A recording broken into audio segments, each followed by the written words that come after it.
आप सभी का स्वागत है टीचिंग फॉर यू चैनल में। इस वीडियो में हम देखेंगे इंजीनियरिंग ड्राइंग के टॉपिक को इस वीडियो में हम कवर करेंगे। इससे पहले वाले वीडियो में हम प्लेन स्केल से संबंधित और आरए फाइंड करना ये सभी हम इससे पहले वाले वीडियो में देख चुके हैं। यदि आप वह वीडियो नहीं देखे तो इस चैनल के प्लेलिस्ट में जाकर वह वीडियो देख सकते हैं। इस वीडियो के नीचे में उसको डिस्क्रिप्शन बॉक्स में उसका लिंक दिया हुआ है।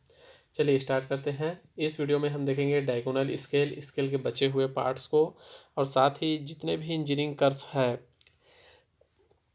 एलिप्स, हाइपरबोला, पैराबोला, साइक्लॉइड, उन सभी को इस वीडियो में हम कवर करेंगे। आपसे रिक्वेस्ट है यह वीडियो शुरू से अंत तक ज़रूर देखिए, क्योंकि इस वीडियो में बीच में भी टॉपिक चलते थे आपको कॉन्सेप्ट बताया जाएगा। वह कॉन्सेप्ट आपके एग्ज़ाम के लिए बहुत महत्वपूर्ण हो सकता है, इम्पॉर्टेंट हो सकता है। तो चलिए स्टार्ट करते हैं। सामने स्क्रीन में आपको दिख रहा है डायगोनल स्केल। ठीक है, डायगोनल स्केल होता क्या है? Diagonal scale used to represent 3 consecutive units or 2 consecutive units and a subdivision of second units। क्या था? Used to represent 3 consecutive units। ठीक है, 3 यूनिट्स होते हैं, जैसे मीटर, मीटर के बाद हो गया सेंटीमीटर, सेंटीमीटर के बाद हो गया मिलीमीटर। तो इन 3 consecutive यूनिट्स को रिप्रेजेंट करना डायगोनल रिप्रेजेंटेशन डायगोनल स्केल के थ्रू किया जाता है। चलिए, डायगोनल स्केल से कैसा क्वेश्चन आपसे पूछा जा सकता है और उसका डिज़ाइन आपको कैसे करना है, इस वीडियो में हम सिर्फ बेसिक्स बस को देखेंगे, क्योंकि यह एग्ज़ाम सिर्फ आपको मैथमेटिकल क्वेश्चन के रूप में आपसे पूछा जा सकता है, कॉन्सेप्ट बस पूछा जाएगा। यहाँ पे किसी प्रकार का ड्राइंग आपसे बनाने नहीं बोला जाएगा। तो किस प्रकार से इसका ड्राइंग, उसका कॉन्सेप्ट आपसे एग्ज़ाम में पूछा जा सकता है, इसे प्रीवियस पेपर आप अच्छे से स्टडी कर लीजिएगा, उसी की बेसिस पे यह वीडियो बनाया जा रहा है। ठीक, चलिए देखते हैं इससे संबंधित डायगोनल स्केल से related important question.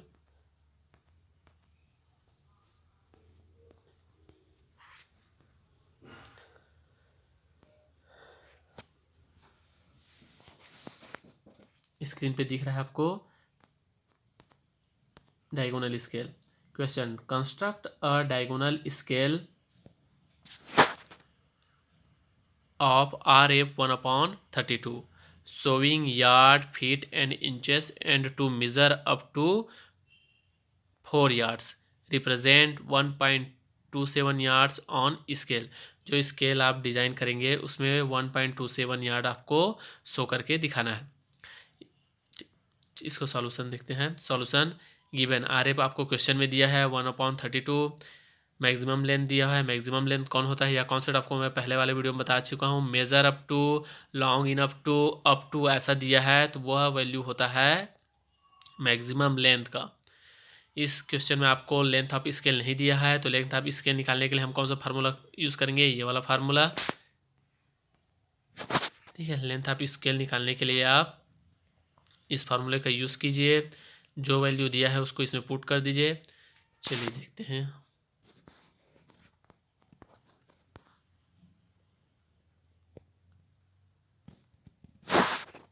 Length of scale LOS RF दिया है, उसका वैल्यू यहाँ पे पुट कर देंगे, और मैक्सिमम लेंथ दिया है, RF का वैल्यू दिया है 1/32 इंटू 4 यार्ड। ठीक, 1/32 इंटू 4 यार्ड को हम चेंज कर देंगे। 1 यार्ड इक्वल होता है 3 फीट, 1 फीट इक्वल होता है 12 इंच, 1 इंच इक्वल होता है 2.54 सेंटीमीटर। उन सभी वैल्यू को हम यहाँ पे रख दिए। तो हमको वैल्यू किस में फाइंड लाना है? सेंटीमीटर में। सभी को चेंज करने के बाद हमारा वैल्यू आ गया लेंथ ऑफ स्केल 11.43 सेंटीमीटर। आपको क्वेश्चन में डायरेक्ट लेंथ ऑफ स्केल निकालने, मैक्सिमम लेंथ निकालने या RF फाइंड करने पूछा जा सकता है। यह फार्मूला आप अच्छे से याद रखिए। ठीक है, RF वाला क्वेश्चन जो पिछले बार 2016 में जो पूछा गया था, वो क्वेश्चन हम कवर कर चुके हैं इससे पहले वाले वीडियो में। बीच बीच में जो क्वेश्चन पूछा गया है उससे रिलेटेड टॉपिक आता जाएगा, तो उन क्वेश्चनों को हम आगे डील करते जाएंगे। चलिए, ये हो गया आपका क्वेश्चन। ये क्वेश्चन में हम निकाल लिए लेंथ ऑफ स्केल। अब इस लेंथ ऑफ स्केल फाइंड कर लिए, तो इस लेंथ ऑफ स्केल के अकॉर्डिंग हम डायगोनल स्केल ड्रॉ करेंगे। उसके अकॉर्डिंग जो क्वेश्चन में पूछा गया है रिप्रेजेंट करने के लिए, उसको हम स्केल में कैसे रिप्रेजेंट करेंगे वो चलिए आगे देखते हैं। सामने स्क्रीन पे आपको दिखाई दे रहा है जो लेंथ आप स्केल हम फाइंड किए हैं उसको इस प्रकार आप ड्रॉ कीजिएगा। ठीक है, 11.43 ऐसा वैल्यू आया। ठीक, तो क्या करेंगे, लगभग स्केल में हम 12 सेंटीमीटर का एक लाइन खींच लेंगे।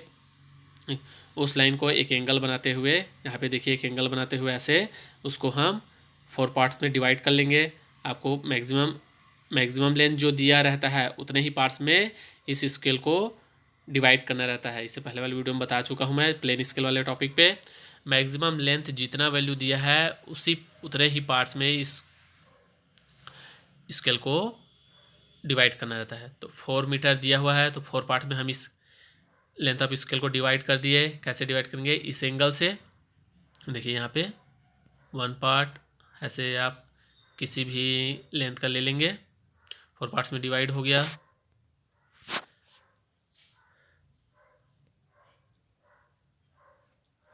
जैसा डायग्राम में दिख रहा है। तो जो जहाँ यहाँ पे इस एंगल डिज़ाइन करने के बाद जो पॉइंट हमको यहाँ पे मिले उसको यहाँ पे ऐसे ऐसे लाइन खींच के उसको 4 पार्ट में डिवाइड कर दिए। फिर ये जो फर्स्ट पॉइंट होता है इसको 0 से डिनोट किया जाता है, इसको 1, 2 और 3। ये 4 इसको 0 से क्यों डिनोट किया जाता है, 0 से क्यों रिप्रेजेंट किया जाता है, ताकि जो पहले वाला जो पार्ट बच रहा है उसको सब पार्ट में हम और डिवाइड कर सकें। ठीक है, इसका कॉन्सेप्ट यही है। जो ये वाला जो बॉक्स होता है इसको जो छोड़े रहते हैं जो पार्ट, उसको सब डिवीज़न में डिवाइड करने के लिए जो लेंथ पूछ दिया रहता है उसके सब लेंथ में सब पार्ट में डिवाइड करने के लिए इस वाले पार्ट को 0 से रिप्रेजेंट किया जाता है, इसलिए इसको छोड़ा जाता है। ठीक, ये डायगोनल स्केल हो गया। इसमें 3 कॉन्सेक्यूटिव यूनिट आपको रिप्रेजेंट करना है। बोला है 1.27, ये 1.27 यार्ड आपको रिप्रेजेंट करके दिखाना है। तो इस 1.27 में ये हो जाएगा यार्ड, ये हो जाएगा 2 हो जाएगा फुट, 7 हो जाएगा इंच। ठीक है, देखिए अब क्या करना है, ये तो यार्ड वाला में डिवाइड हो गया 4 पार्ट में। अब हम ये जो 0 वाला जो भाग है इसको हम सब पार्ट में डिवाइड कर देंगे। तो ये पूरा जो एक बॉक्स है वो किसको रिप्रेजेंट करता है, यार्ड को। तो यार्ड को हम फुट में डिवाइड करेंगे। तो एक यार्ड में कितने फुट होते हैं, 3 फुट होते हैं। तो इस वाले को फिर ऐसे एंगल बनाकर हम इसको 3 पार्ट्स में डिवाइड कर देंगे। जैसा दिख रहा है ऐसे एंगल बना लेना, फिर इसको ऐसे मैच कर देना। ठीक, ऐसे इसको डिवाइड किया जाता है। फिर ये वाला तो अब फुट में डिवाइड हो गया। फिर इस पूरे बॉक्स को फिर इंच में भी डिवाइड करना है, टोटल 12 पार्ट्स में। ठीक है, तो क्या करेंगे, इधर से एक एंगल बना लेंगे ऐसे, और इनको फिर 12 पार्ट्स में हम डिवाइड कर देंगे। दिख रहा है ऐसे छोटा छोटा लाइन बनकर ये डिवाइड हुआ है। ठीक है, ऐसे लाइन दिख रहा है स्क्रीन पे आपको। ये सब डिवाइड हो जाने के बाद, ये सब लाइन वगैरह खींच लेने के बाद, ड्रॉ कर लेने के बाद, अब आपको 1.27 जो यार्ड शो करने बोला है। ठीक है, तो देखिए 1 यार्ड के लिए ये हो गया। ठीक, 2 फुट, तो 2 फुट के लिए यहाँ पे देखिए यहाँ से यहाँ तक इसको रिप्रेजेंट किया गया है स्क्रीन पे। ये वाला 2 वाला लाइन हो गया। और आपको 7 इंच शो करना है, तो 7 वाले लाइन पे ही है, देखिए यहाँ पे 7 वाले लाइन पे इस प्रकार से आपको रिप्रेजेंट करना है। हो सकता है या क्वेश्चन डायरेक्ट आपको ऐसा डायग्राम बना हुआ दे दिया जाए, तो आपको फाइंड करने बोले कि यह जो डायग्राम दिख रहा है वो कौन सी स्केल है, find name the scale of this diagram. इस प्रकार का डायग्राम आपको क्वेश्चन में डायरेक्ट दे दिया रहे तो आपको देख के बताना रहेगा कि यह किस स्केल का डायग्राम है। ठीक, तो 3 कॉन्सेक्यूटिव यूनिट रिप्रेजेंट किया गया है तो आप बोलेंगे कि ये डायगोनल स्केल है। ठीक है, सिर्फ 1 या 2 यूनिट्स बस रिप्रेजेंट बोला है, तो डायग्राम देख के ही आपको समझ में आ जाएगा कि ठीक है। अगर यह वीडियो और इससे पहले वाले वीडियो आप देख रहे हैं तो वहाँ से आपको कॉन्सेप्ट से ही समझ में आ जाएगी कि कौन सा स्केल हमसे पूछा गया। ऐसे लगभग आपको मैं 50 से 100 क्वेश्चन हमारे जो PDF जो क्वेश्चन का मैं 1000 क्वेश्चन का जो PDF अपलोड किया हूँ उसमें ये इस टाइप का क्वेश्चन आपको वहाँ पे देखने मिलेगा, तो वहाँ से भी आपका अच्छा प्रैक्टिस हो जाएगा। यदि आप वह PDF प्राप्त नहीं किए हैं तो वह हमारे टेलीग्राम ग्रुप में है, वहाँ से जाकर आप वह PDF प्राप्त कर सकते हैं। चलिए अगला टॉपिक, ये तो हो गया डायगोनल स्केल से रिलेटेड। अगला टॉपिक देखते हैं वर्नियर स्केल। याद रखिएगा इस डायग्राम में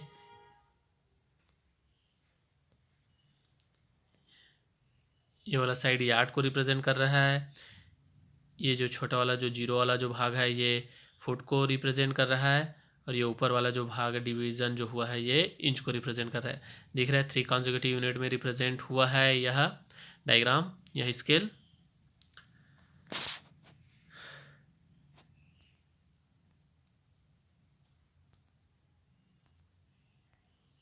चलिए अगला topic vernier scale.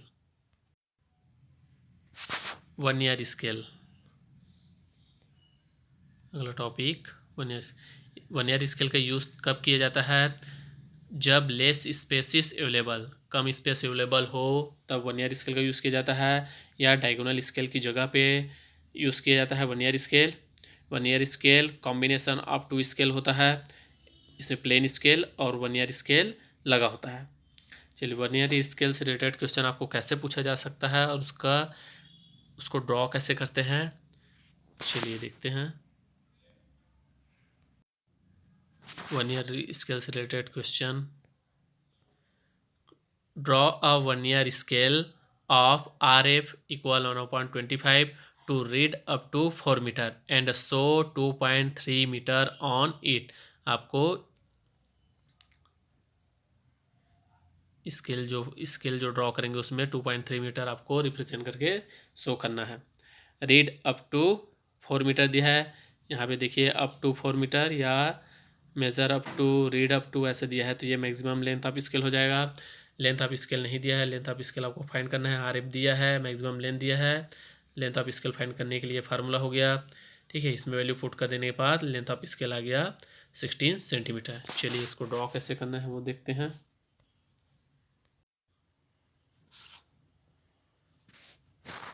Vernier scale का डायग्राम आपको सामने दिख रहा है। हमारा लेंथ ऑफ स्केल आया था 16 सेंटीमीटर।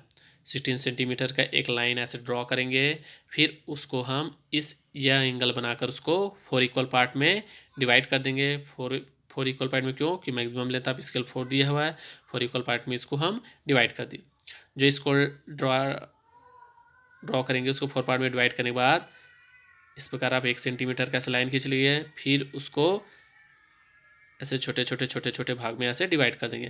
क्योंकि आप देखे होंगे वर्नियर स्केल में maximum length of scale main scale होता है और उसी के ऊपर पे वर्नियर स्केल होता है।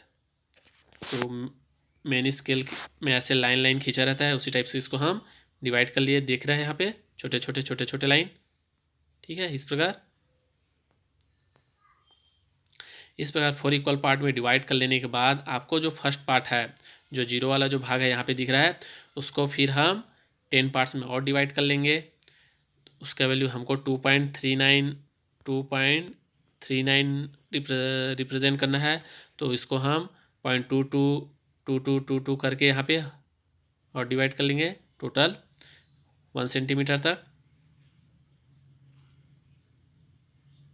10 इक्वल पार्ट्स में हो गया, ठीक। अब उसके बाद जो वर्नियर स्केल वाला पार्ट हमको ड्रॉ करना है, ये ऊपर वाला वर्नियर स्केल का होगा। तो क्या करेंगे, 1 सेंटीमीटर हम थोड़ा सा यहाँ से आगे बढ़ा लेंगे, 0.2 सेंटीमीटर हम इसको आगे बढ़ा लेंगे।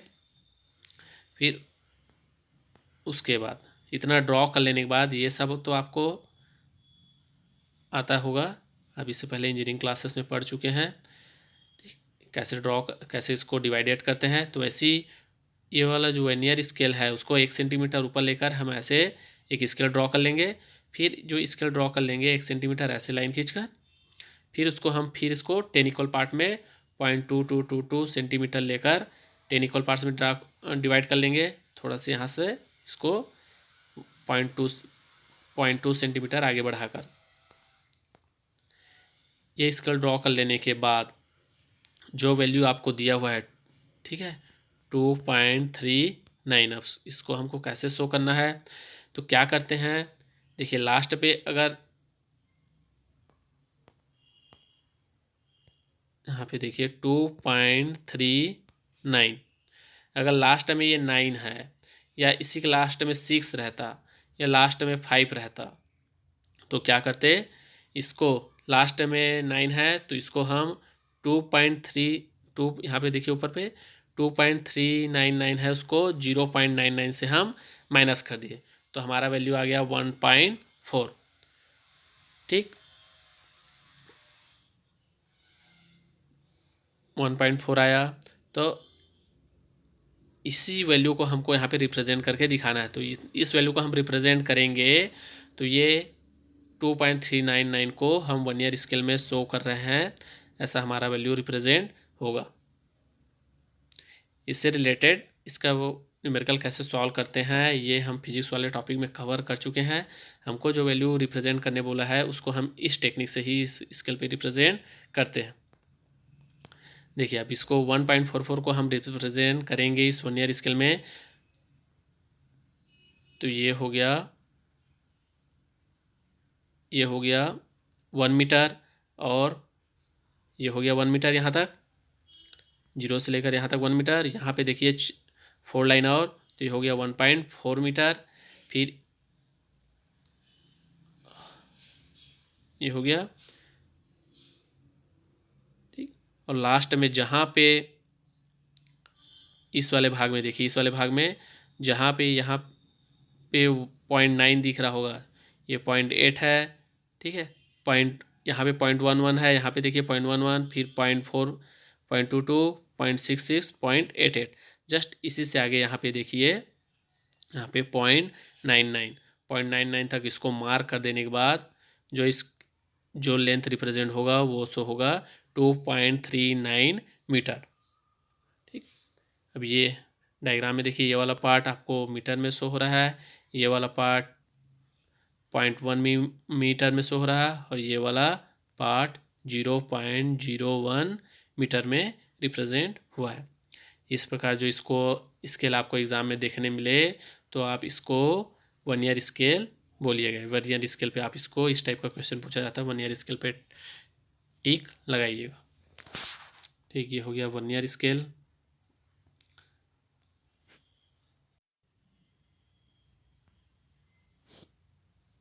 अगला टॉपिक है engineering curves.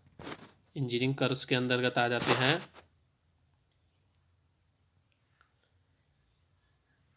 Conic section, cycloidal और इन्वॉल्यूट।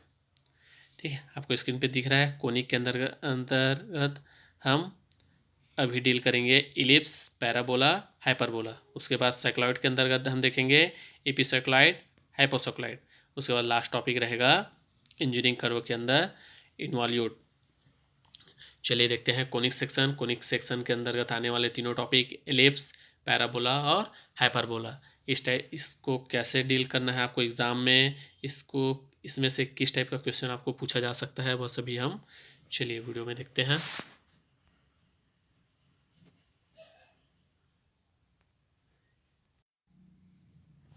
एलिप्स। एलिप्स होता क्या है, इस प्रकार से उसका डायग्राम होता है एलिप्स का, दिख रहा है। ठीक, इसमें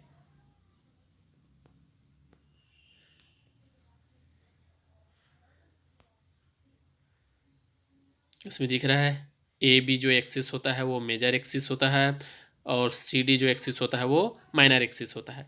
इसमें F1 और F2 ये फोकस पॉइंट होता है, फोकी पॉइंट होता है। ठीक, इसके बेसिक्स ये मेजर एक्सिस और माइनर एक्सिस और फोकी पॉइंट को आपको अच्छे से जानना है।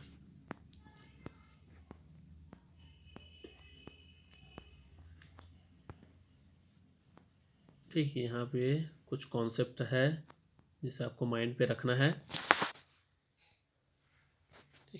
इस डायग्राम को अच्छे से ध्यान से देखिए, ठीक है।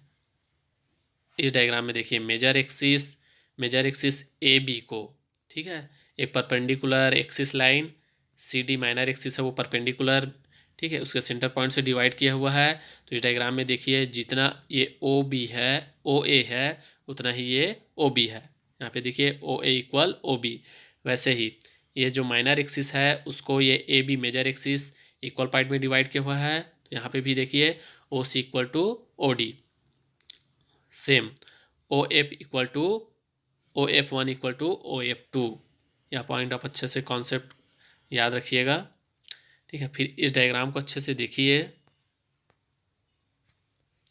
ठीक है। ये इनमें से कोई वैल्यू आपको क्वेश्चन में दिया रहेगा, इसी बेसिस पे या इनमें से कोई दो दिया रहेगा, कोई तीसरा दिया नहीं रहेगा, ठीक है। तो इनमें से कोई दो वैल्यू दिया रह सकता है, मेजर एक्सिस माइनर एक्सिस, और फोकस पॉइंट वहाँ पे नहीं दिया रह सकता। तो कोई दो वैल्यू के बेसिस पे आपको थर्ड वैल्यू फाइंड करके ये डायग्राम आपको ड्रॉ करना रहेगा। कैसे ड्रॉ करेंगे हम अभी देखेंगे आगे, ठीक है। तो डायग्राम को अच्छे से देखिए, इनमें से एम कोई एक पॉइंट ले लिए, ठीक है, इसके सर्कमफेरेंस पे कोई एक पॉइंट एम ले लिए।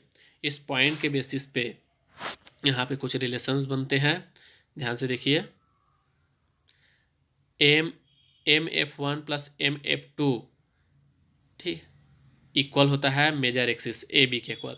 ये एम और ये एम एफ टू, ठीक है, ये वाला डायग्राम एम एफ वन और एम एफ टू जब दोनों को ऐड कर दिया जाए तो वो उसका लेंथ जो इक्वल होता है वो मेजर एक्सिस के लेंथ के इक्वल होता है।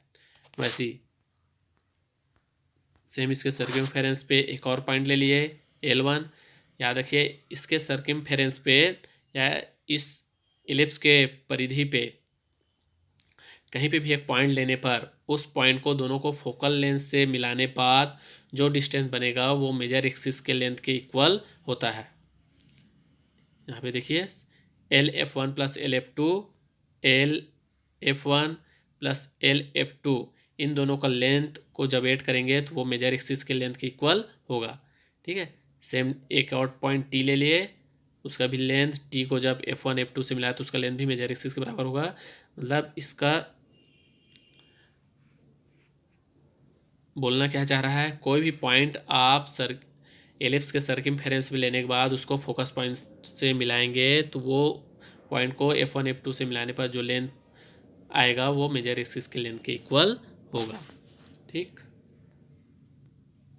अगला पॉइंट,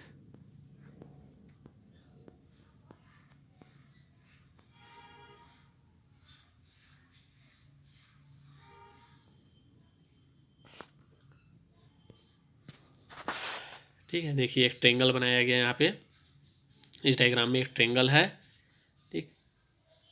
इन triangle O C F one O, आपको डायग्राम में दिख रहा है triangle O C F one, ये एक ट्रेंगल है। वैसे ओ सी एफ टू ये दूसरा ट्रेंगल है। इस प्रकार इस डायग्राम में देखिए ओ एफ वन, ये ओ एफ वन इक्वल है वो ये ओ एफ टू के, और दोनों ट्रायंगल के लिए ओ सी कॉमन है, ठीक है, कॉमन लाइन है। तो साइड एंगल साइड के प्रॉपर्टीज से ये दोनों ट्रायंगल आपस में इक्वल हो जाएंगे। ये ऐसा प्रॉपर्टी हम 10th क्लास में पढ़ चुके हैं या आप 10th क्लास में पढ़े हुए हैं। साइड एंगल साइड के कॉन्सेप्ट से ये दोनों ट्रायंगल आपस में इक्वल हो जाएंगे, क्योंकि यहाँ पे जो सी ओ एफ वन जो एंगल बन रहा है यहाँ पे COF1 और COF2 दोनों 90 डिग्री का एंगल बना रहे हैं यहाँ पे देखिए, ठीक है। तो यहाँ पे एंगल दोनों ट्रेंगल के भी एंगल समान है, दोनों का बेस भी सेम है, दोनों का परपेंडिकुलर भी सेम है। तो हम क्या बोल सकते हैं कॉन्करेंस प्रॉपर्टी से, ये ट्रेंगल OCF1 और OCF2 दोनों ट्रेंगल आपस में इक्वल है। कौन सी प्रॉपर्टी से, ये साइड एंगल साइड प्रॉपर्टी से। तो इससे प्रूफ होता है कि इस पॉइंट को याद रखिएगा, ठीक है, ये दोनों ट्रेंगल इक्वल है तो इनके साइड्स भी इक्वल होंगे बोल रहे हैं। तो यहाँ से क्या प्रूफ होता है, CF1 और CF2 आपस में इक्वल होंगे। ठीक है, यहाँ पे देखिए CF1 इक्वल टू CF2।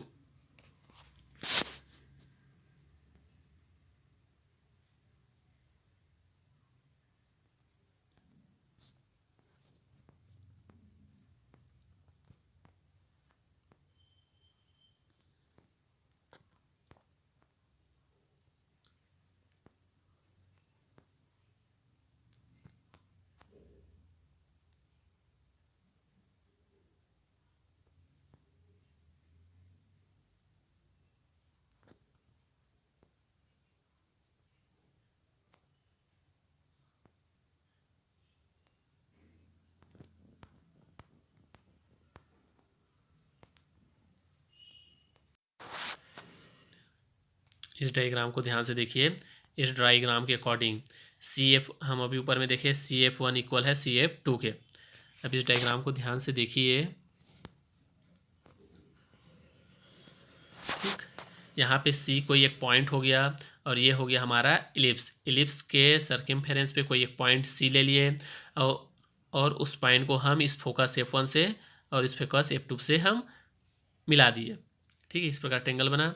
तो अब हम ऊपर में ही एक प्रॉपर्टी देखे थे, ठीक है, कॉन्सेप्ट देखे थे कि इस पॉइंट को फोकस से मिलाने के बाद जो लाइन बनता है तो ये हो गया CF1 और दूसरा हो गया CF2। जब दोनों को ऐड करते हैं तो दोनों का जो सम होता है वो इक्वल होता है मेजर एक्सिस के इक्वल।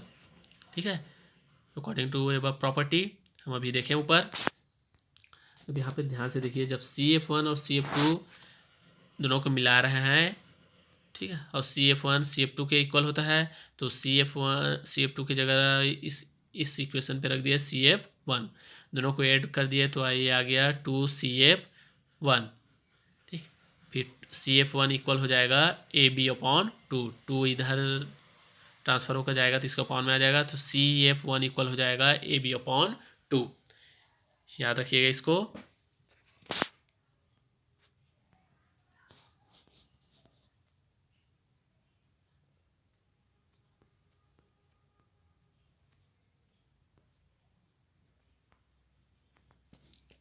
यहाँ पे देखिए ये हो गया वो डायग्राम मेजर एक्सिस और माइनर एक्सिस।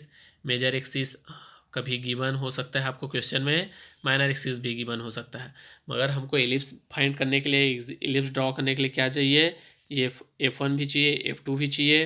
हो सकता है कि आपको यहाँ पे किसी क्वेश्चन में फोकस पॉइंट दिया रहा हो। अभी हम जो रिलेशन ऊपर में देख के आए हैं, स्टडी किए हैं अभी, उसी रिलेशन को आपको दिमाग में रखना है अच्छे से। और माइनर एक्सिस मेजर एक्सिस दिया हो तो CF1 और CF2 निकालना रहेगा आपको। अगर CF1 और CF2 दिया है तो माइनर एक्सिस या मेजर एक्सिस इनमें से कोई एक आपको क्वेश्चन में नहीं दिया रहेगा। ठीक है, तो ऊपर के रिलेशन को आप अच्छे से देख लीजिए वीडियो को आगे पीछे कर चलिए देखते हैं इसे आप क्वेश्चन किस टाइप से पूछा जा सकता है वो देखते हैं। इस क्वेश्चन में देखिए आपको मेजर एक्सिस और माइनर एक्सिस दिया है मगर आपको फोकी नहीं दिया है। तो फोकी आपको फाइंड करना रहे तो कैसे करेंगे, आप हम जानते हैं CF1 इक्वल होता है AB/2। अभी ऊपर रिलेशन हम देख के आए हैं AB/2। तो क्या होगा, जो OA का जो डिस्टेंस होगा वही CF का होगा। तो OA का डिस्टेंस हम डिवाइडर से उसको मेज़र कर लेंगे, डिवाइडर को इतना फैला लेंगे और डिवाइडर को हम C पे रखकर यहाँ पे F पे ऐसा एक आर्क काटेंगे। वैसे ही सेम आर्क हम C पे ही रखकर इधर यहाँ पे एक आर्क काटेंगे। ठीक है, फिर इस डिस्टेंस को और इस डिस्टेंस को मिला देंगे तो ये हो जाएगा हमारा CF1, मतलब ये पॉइंट हमको मिल जाएगा फोकी F1 और ये पॉइंट हमको मिल जाएगा फोकी F2। ठीक है, इस प्रकार आपको फोकी फाइंड करना रहेगा। हो सकता है कि अगले क्वेश्चन में आपको फोकी दिया रहे इस टाइप, देखिए आपको स्क्रीन पे दिख रहा है, यहाँ पे फोकी दिया हुआ है मगर आपको यहाँ पे माइनर एक्सिस नहीं दिया हुआ है। ठीक है, तो आप कैसे करेंगे,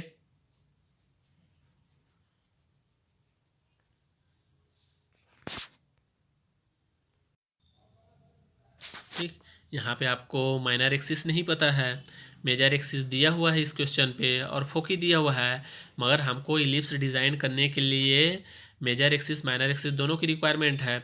तो यहाँ पे सिर्फ आपको क्वेश्चन में गिवन है मेजर एक्सिस और माइनर एक्सिस, तो ऊपर जो रिलेशन हम देख के आए हैं उसी के बेसिस पे, ठीक है, मेजर एक्सिस दिया हुआ है तो आप आराम से, और फोकी दिया हुआ था, आराम से आप माइनर एक्सिस निकाल सकते हैं। तो क्या करेंगे, ये F1 पॉइंट ये हो गया, F2 पॉइंट ये हो गया।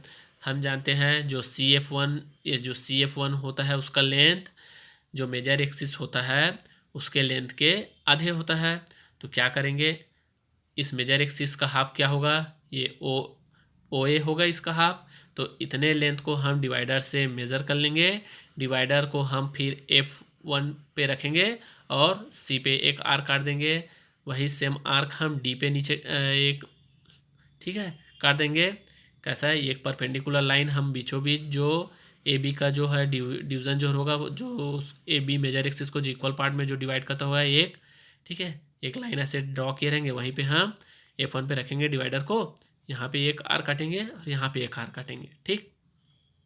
तो ये हमको यहाँ पे ऊपर में जो आर कटेगा वो C पॉइंट मिल जाएगा और दूसरा पॉइंट इधर जो नीचे कटेगा वो D पॉइंट मिल जाएगा, ठीक। इस प्रकार से आपको माइनर एक्सिस, मेजर एक्सिस और फोकी पॉइंट निकालने आना चाहिए। चलिए, अब इलिप्स का क्वेश्चन किस टाइप से दिया रह सकता है, आपको एग्ज़ाम हॉल पे किस टाइप से उसको डिज़ाइन करने आना चाहिए, उसके कॉन्सेप्ट कैसे हो सकता है कि डायरेक्ट आपको कॉन्सेप्ट क्वेश्चन में पूछा रह सकता है। तो कैसे इसको ड्रॉ करते हैं वो कॉन्सेप्ट हम देख लेते हैं।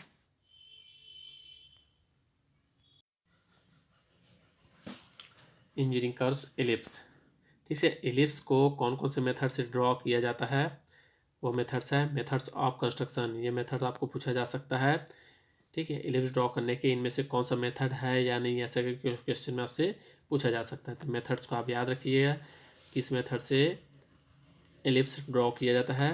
सामने स्क्रीन पे दिख रहा है आपको methods of construction, ellipse method of construction. First method है ओब्लॉन्ग, ओब्लॉन्ग मेथड को ही रेक्टेंगल मेथड भी बोला जाता है, इसको पैरेललोग्राम मेथड भी बोला जाता है। ये तीनों का मेथड सेम है ड्रॉ करने का, इलिप्स ड्रॉ करने का। सेकंड मेथड है कॉन्सेंट्रिक मेथड, ठीक है। कॉन्सेंट्रिक मेथड क्या होता है वो आगे के क्वेश्चन में हम देखेंगे, पहले इस टॉपिक को देख लेते हैं, ठीक है। इस मेथड का यूज़ करके हम एलिप्स ड्रॉ करेंगे। सामने स्क्रीन पे आपको दिख रहा है,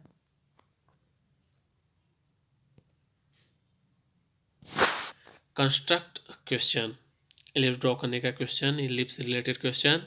construct an ellipse having a major axis is equal to 150 millimetre and minor axis is equal to 100 millimetre by using oblong method. Oblong method का यूज़ करके आपको एलिप्स ड्रॉ करना है, आपको क्वेश्चन पूछा जा सकता है, ठीक है। आपको क्वेश्चन में ऐसा गिवन रहे, जैसे हम इंजीनियरिंग में पढ़ते थे तो वहाँ पे ऐसा मेथड दिया रहता था। अगर मेथड नहीं दिया हुआ है तो आपको जो मेथड इजी लगता है उस मेथड से हम वहाँ पे एलिप्स ड्रॉ करते थे, ठीक है। यहाँ पे क्वेश्चन में दिया हुआ है ओब्लॉन्ग मेथड का यूज़ करके आपको एलिप्स ड्रॉ करना है। एलिप्स कैसे ड्रॉ करते हैं चलिए देखते हैं।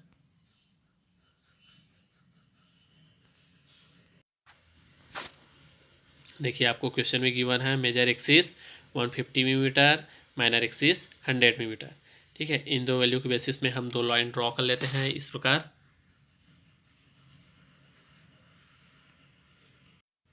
ठीक है। देखिए आपको स्क्रीन पे इस प्रकार हम दो लाइन ड्रॉ कर लिए।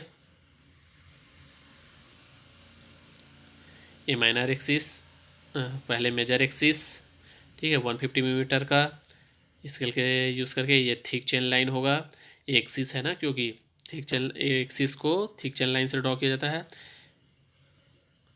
और माइनर एक्सिस ऊपर पे 100 मिलीमीटर का ड्रॉ कर लिए। ड्रॉ कर लेने के बाद ये हो गया 150 mm का,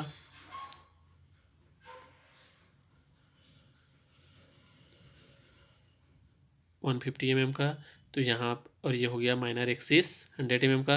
यहाँ पे एक पॉइंट लगाए, यहाँ पे एक पॉइंट लगाए, और यहाँ पे एक पॉइंट और यहाँ पे एक पॉइंट, ये हो जाएगा ए, ये हो जाएगा बी, ये हो जाएगा सी, ये हो जाएगा डी। अब इन पॉइंट को इस लाइन के पैरेलल हम रोलर स्केल को ऐसे खिसकाएंगे और इसको हम ऐसे एक लाइन बना देंगे, इस वाले को ऐसे एक लाइन, ठीक। फिर इसको ऐसे बी से मिला देंगे, इसको ए से मिला देंगे, तो ये एक रेक्टेंगल टाइप बनते हुए दिख गया। इस टाइप से आपको स्क्रीन पर नज़र आएगा, इस टाइप दिखेगा आपको इसका डायग्राम।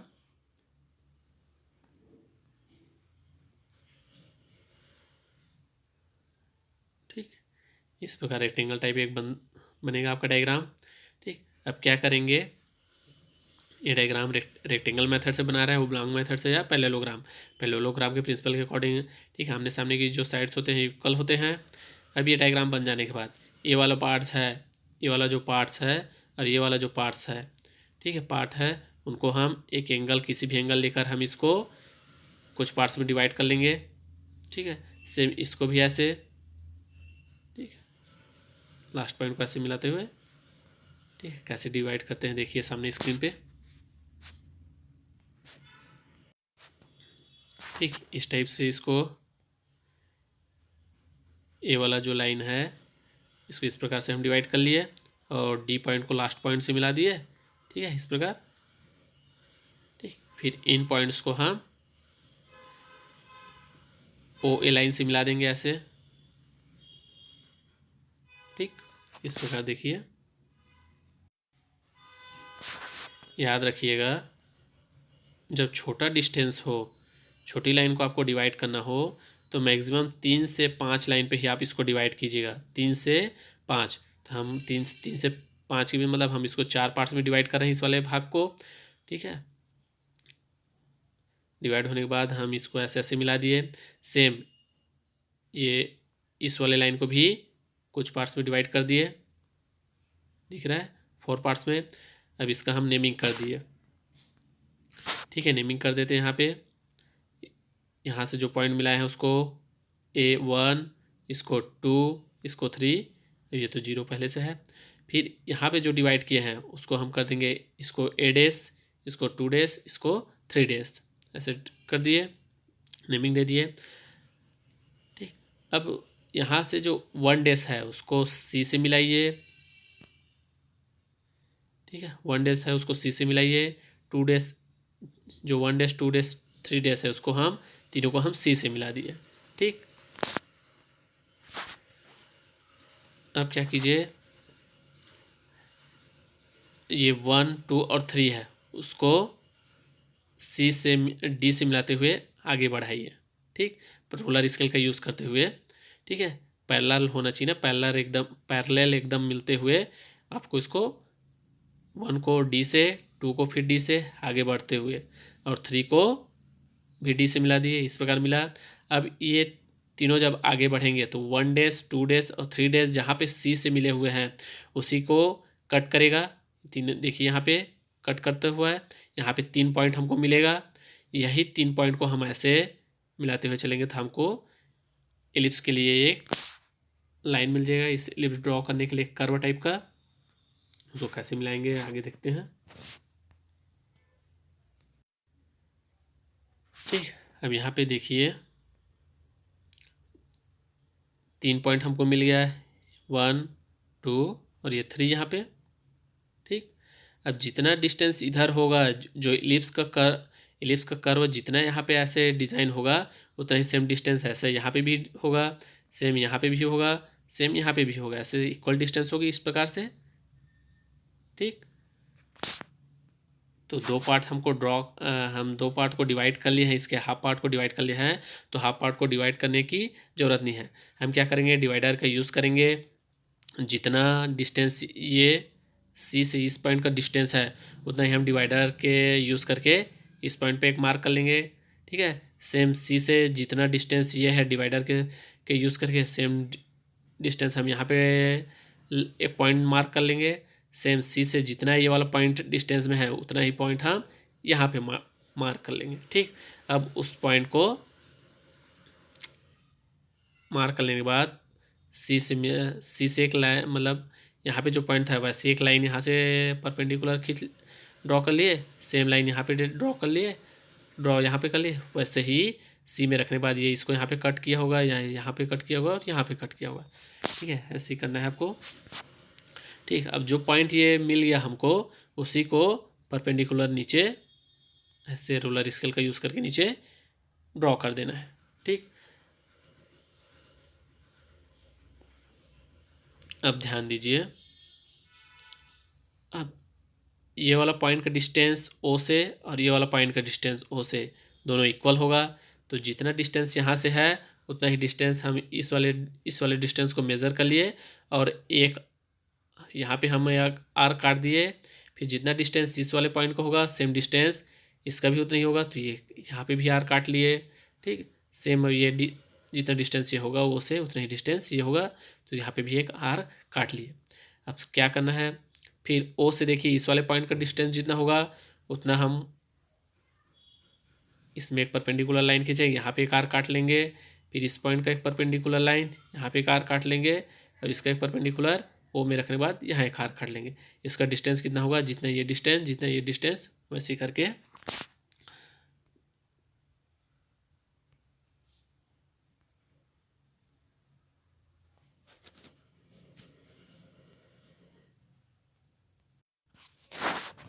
इस प्रकार हमको सभी पॉइंट मिल जाने के बाद, ठीक है, देखिए यहाँ पे पॉइंट मिल गया, यहाँ पे पॉइंट मिल गया, यहाँ पे पॉइंट मिल गया। ठीक है, जो पॉइंट हमको चाहिए वो सब मिल गया स्क्रीन पे। तो इसको हम ऐसे मिलाते हुए, ठीक, इस प्रकार ड्रॉ करेंगे तो आपका इलिप्स डिज़ाइन हो जाएगा। आपको इलिप्स फिर फाइनल कैसे नज़र आएगा। ठीक है, उन सभी पॉइंट को मिला देने के बाद आपका इलिप्स इस प्रकार से ड्रॉ होगा। ये हो गया ओब्लॉन्ग मेथड का यूज़ करके इलिप्स ड्रॉ कैसे किया जाता है। ठीक, आई होप आपको समझ में आया होगा। सिर्फ हमको कॉन्सेप्ट बस को समझना है, ड्रॉ हमसे को करके देखना ही नहीं है। सिर्फ कॉन्सेप्ट किस प्रकार ओब्लॉन्ग मेथड, पैरेललोग्राम या रेक्टेंगल मेथड का यूज़ करके किस प्रकार इलिप्स ड्रॉ करता है, इतना ही बस इस एग्ज़ाम के पॉइंट ऑफ व्यू से इतना ही बस हमको जानना है। तो किस प्रकार से ड्रॉ करता है आपको इस सामने स्क्रीन पे दिख रहा है, कौन सा डिज़ाइन किया जाता है इसको, उसका कॉन्सेप्ट भी हम सीख लिए। चलिए अब देखते हैं, ये तो हो गया इलिप्स ड्रॉ करने का। ठीक, अब पैराबोला फिर हाइपरबोला कैसे ड्रॉ करते हैं वो देखते हैं। ठीक, इलिप्स ड्रॉ करने का कॉन्सेंट्रिक मेथड भी हम देख लेते हैं, कैसे कॉन्सेंट्रिक मेथड का यूज़ करके इलिप्स ड्रॉ किया जाता है। ठीक, अगला क्वेश्चन है construct N ellipse having major axis is equal to 150 mm and minor axis is equal to 100 mm by using concentric circle method, draw tangent and normal। अच्छा, इससे पहले वाले क्वेश्चन में हम ड्रॉ टेंजेंट एंड नॉर्मल कैसे करते हैं वो नहीं देखे हैं, तो उसको भी एक ड्रॉ टेंजेंट एंड नॉर्मल कैसे ड्रॉ करता है यह भी क्वेश्चन पूछा जा सकता है। इससे रिलेटेड क्वेश्चन हम पीडीएफ में इंक्लूड किए हुए हैं। तो ठीक है, ड्रॉ टेंजेंट एंड नॉर्मल कैसे करते हैं वो भी देख लेते हैं। ठीक है, इस क्वेश्चन को हम कॉन्सेंट्रिक सर्कल मेथड का यूज़ करके कैसे बनाते हैं वो हम यहाँ पे सीखेंगे। उसका कॉन्सेप्ट क्या है वो एक नज़र देख लेते हैं। ठीक, पहले तो देख लेते हैं टेंजेंट एंड नॉर्मल कैसे ड्रॉ करते हैं। इससे पहले वाले क्वेश्चन पे एलिप्स में जो रेक्टेंगल मेथड या ठीक है ऑब्लॉन्ग मेथड देखे थे, उसमें किस प्रकार टेंजेंट एंड नॉर्मल ड्रॉ करते हैं वो एक बार देख लेते हैं।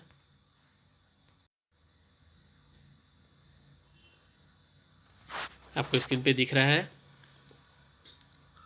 ठीक है, ये तो हम अभी ड्रॉ किए थे, इलिप्स कैसे ड्रॉ करते हैं वो हो गया। या हमारा इलिप्स बनने के बाद क्वेश्चन में पूछा गया है कि ड्रॉ टेंजेंट एंड नॉर्मल। ठीक है, तो हम वहाँ पे डायग्राम पे अभी इससे जो अभी कॉन्सेप्ट देखे थे इलिप्स ड्रॉ करना देखे थे, उसमें हम F1 और F2 ड्रॉ नहीं किए थे। तो कैसे F1 और F2 हमको कैसे ड्रॉ करना है, हम ये इलिप्स हमारा बन जाने के बाद इसमें एक पॉइंट ले लेते हैं। यहाँ पे एक पॉइंट M ले लिए हम। ठीक, इस पॉइंट में अभी F1 और F2 हमको पता नहीं है, तो F1 और F2 हम कैसे निकाल सकते हैं, कैसे फाइंड कर सकते हैं।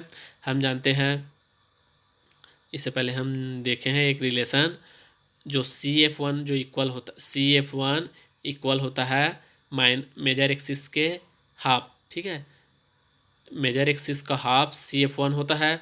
तो हम इतना हम डिवाइडर में लेंथ ले लेंगे, OA डिवाइडर को इतना हम ठीक है, फैला लेंगे। फिर डिवाइडर को सी पे रखकर एक आर्क हम यहाँ पे काटेंगे और दूसरा आर्क यहाँ पे काटेंगे। तो ये मिल गया हमको F1 और F2 मिल गया। ठीक है, इस F1 F2 को हम जो यहाँ पे पॉइंट मार्क किए हैं M, उसको हम ये CF1 और CF2 से हम यहाँ पे मिला देंगे। तो ये मिल गया हमारा CF1 और CF2। अब क्या करेंगे, हमको नॉर्मल एंड टेंजेंट ड्रॉ करना है। तो नॉर्मल क्या करेंगे,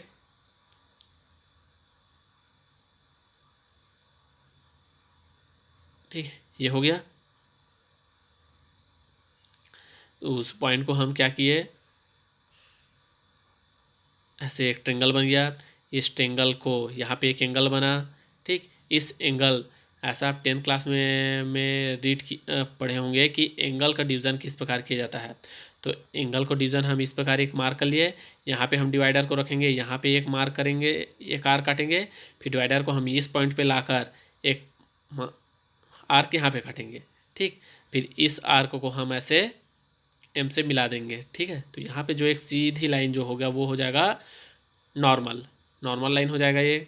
फिर इसी को, ठीक है, इसके सर्कमफ्रेंस को टच करते हुए, एक पॉइंट पे टच करते हुए एक लाइन ऐसे ड्रॉ करेंगे तो ये हो जाएगा इसका टेंजेंट। तो आपको स्क्रीन पे इस प्रकार नज़र आएगा, दिख रहा है। ये वाला लाइन हो गया एन एन एन डैश, ये वाला लाइन हो गया टी टी डैश। इस प्रकार बन गया हमारे एलिप्स पर टेंजेंट एंड नॉर्मल। इस प्रकार टेंजेंट एंड नॉर्मल ड्रॉ किया जाता है। चलिए अब इसी एलिप्स को हम कॉन्सेंट्रिक मेथड से कैसे ड्रॉ करते हैं वो देखते हैं।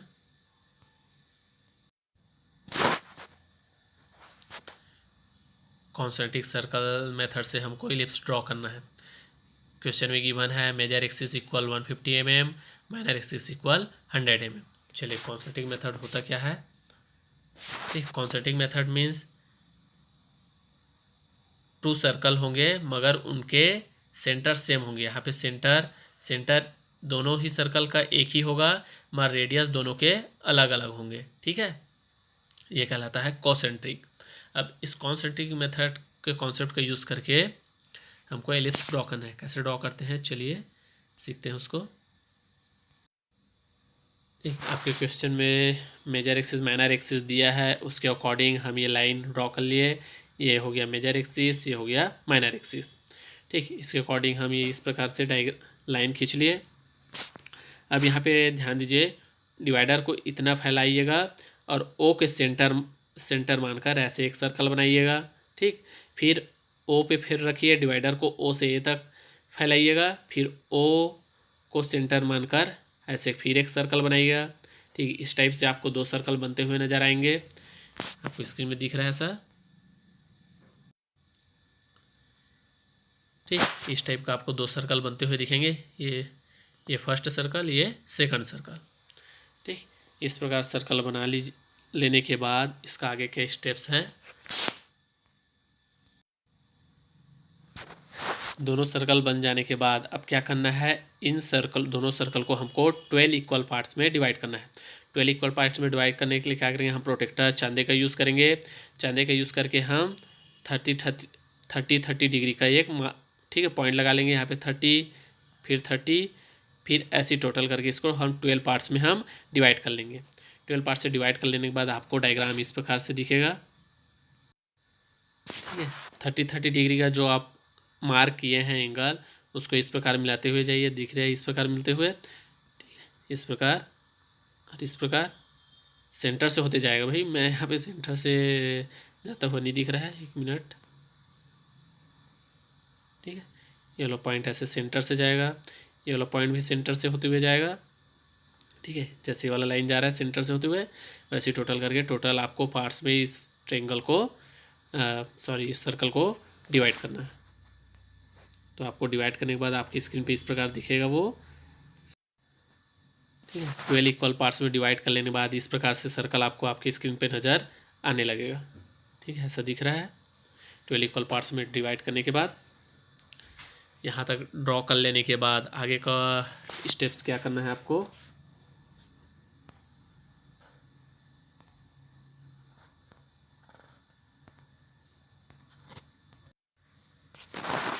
ट्वेल्व इक्वल पार्ट्स में डिवाइड कर देने के बाद क्या करना है, अगला स्टेप्स है इसका नेमिंग कर दीजिए। जो फर्स्ट सर्कल में है उसको इस पॉइंट को 1 2 3, ठीक है, इसको सी नाम दीजिएगा यहाँ पर को, ये 3 4, फिर इसको 5 6 7 8, ठीक, इस प्रकार से नेमिंग कर दीजिएगा। फिर जो ए का है, ए के ऊपर वाले पॉइंट को ए डैश, 2 के ऊपर वाले को 2 डैश, ठीक है, 3 के ऊपर वाले को 3 डैश, 4 के ऊपर वाले को 4 डैश, 5 के ऊपर वाले को 5 डैश, 6 के ऊपर वाले को 6 डैश, 7 के ऊपर वाले 7 डैश, 8 के ऊपर वाले को 8 डैश। इस प्रकार से नेमिंग कर लेने के बाद अगला स्टेप्स होगा, इस प्रकार नेमिंग कर लेने के बाद अगला स्टेप्स क्या है, इस रोलर स्केल को इस प्रकार पैरेलल, इस प्रकार ले जाते हुए, पैरेलल ले जाते हुए, पॉइंट के पैरेलल ले जाते हुए, ठीक है, इस प्रकार सभी पॉइंट्स को इस प्रकार एक परपेंडिकुलर ऐसे उस पॉइंट से ऐसे लाइन खींच दीजिएगा। दिख रहा है, ठीक है, 2 पे गए, 2 पे गए तो इस 2 वाले लाइन को, फिर 3 डेज वाले को, फिर 4 डेज वाले को, ठीक है, इसी प्रकार 5 डेज वाले को। अब 2 में जाएंगे तो 2 और ये 7 सेम लाइन में दिखेंगे, ठीक है, इस प्रकार 3 में आएंगे तो 3 और ये 6 डेज वाले, इस प्रकार से लाइन को इस प्रकार आगे थोड़ा थोड़ा बढ़ा के इस प्रकार मार्क कर दीजिए। फिर अगला क्या करेंगे, अगला स्टेप्स क्या करेंगे, जो ये 3 है, इस 3 वाले को ऐसे बढ़ा देंगे, 4 वाले को ऐसे 4 डेज वाले लाइन से मैच कर देंगे, 5 को इस 5 वाले डेज से, 6 को इस 6 डेज वाले से, इस प्रकार से आपको, ठीक, तो ऐसे आपको कुछ पॉइंट मिलते हुए वहाँ पे दिखेगा आपकी स्क्रीन पे। आपको इस प्रकार जो ये लाइन खींचे हुए हैं उसको फिर 4 डेज वाले को 4 से ऐसे मैच कर दीजिए, 3 डेज वाले को 3 डेज से ऐसे मैच करेंगे रोलर स्केल का यूज़ करके। 2 डेज वाला जो लाइन है इसको हम इस 2 वाले पॉइंट से कट कर देंगे, ठीक है, सभी पॉइंट को इस प्रकार कट कर देने के बाद दोनों लाइन ऊपर, ठीक है, 3 डेज और 3 डेज वाले लाइन एक दूसरे को कट करेगा, तो वहाँ से हमको कट बिंदु पॉइंट मिलेगा। दोनों लाइन एक दूसरे को कट करने के बाद इस प्रकार से स्क्रीन में आपको दिख, इस प्रकार आप अपने ड्राइंग शीट में बनाएंगे तो इस प्रकार से आपको 4 और 4 डेज वाले जैसे कट हुआ है, 5 डेज वाले, 2 डेज वाले, 1 डेज वाले, ठीक है, ये सभी इस प्रकार से पॉइंट आपको आपके ड्राइंग शीट पे इस प्रकार से नज़र आएगा आपको, ठीक है। तो कहाँ कहाँ पे पॉइंट मिला, देखिए यहाँ पे, ठीक, यहाँ पे मैं गोले लगाते जा रहा हूँ, सर्कल लगाते जा रहा हूँ, वहाँ पे आपको एक यहाँ पे और यहाँ पे इस प्रकार से पॉइंट्स आपको मिले। चलिए अब इसका इलिप्स कैसे ड्रॉ करते हैं। इन पॉइंटों को मिला देने के बाद आपको आपकी स्क्रीन पे एक इलिप्स का आर्क आपको नज़र आने लगेगा।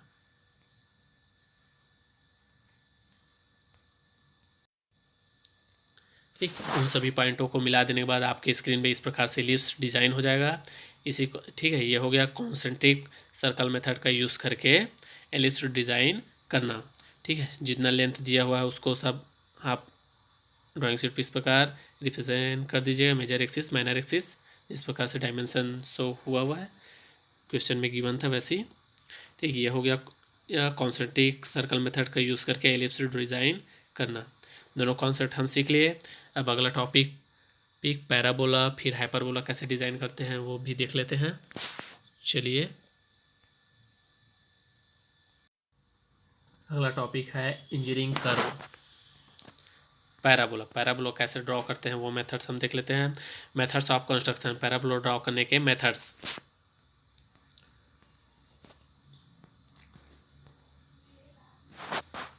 ठीक है, 2 मेथड्स है पैराबोला डिज़ाइन करने के, ओब्लॉन्ग मेथड, रेक्टेंगल मेथड। जिस प्रकार से हम एलिप्स ड्रॉ किए थे सेम मेथड का यूज़ करके ही हम ओब्लॉन्ग और रेक्टेंगल मेथड का यूज़ करके हम पैराबोला ड्रॉ कर सकते हैं। सेकंड मेथड है पैराबोला ड्रॉ करने का, सेकंड मेथड टेंजेंट मेथड।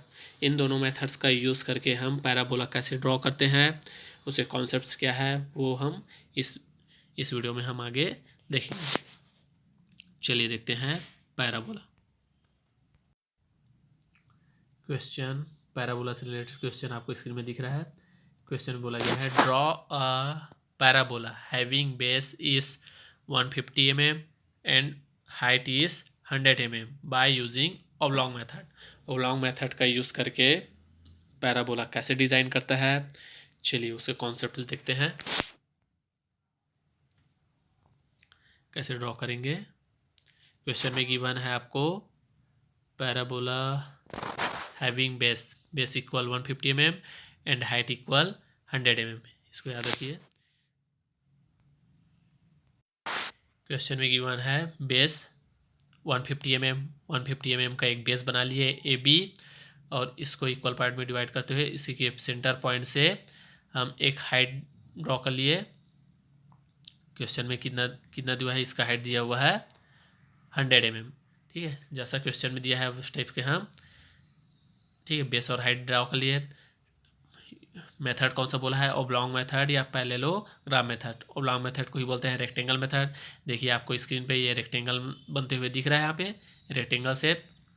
अब इसको डिवाइड कैसे करते हैं, इसके साइड्स को हम कैसे इक्वल 3 से, मैं बोला था आपको 3 से 5 पार्ट में आपको किसी भी एक साइड्स को आपको डिवाइड करना है। ये मेथड कैसे डिवाइड करते हैं, इससे पहले वाले अभी इसी वीडियो में हम देखे हैं एलिप्स वाले मेथड में। एलिप्स में रेक्टेंगल मेथड ओब्लॉन्ग मेथड का यूज़ करके इस वाले पार्ट्स को हम कैसे डिवाइड किए थे 5 इक्वल पार्ट्स में, ठीक है, या 4 इक्वल पार्ट्स में। तो क्या कीजिए, यहाँ से एक रोलर स्केल के सहायता से किसी भी एंगल का एक लाइन खींच लीजिएगा, फिर इसको 4 इक्वल पार्ट में डिवाइड कर दीजिएगा।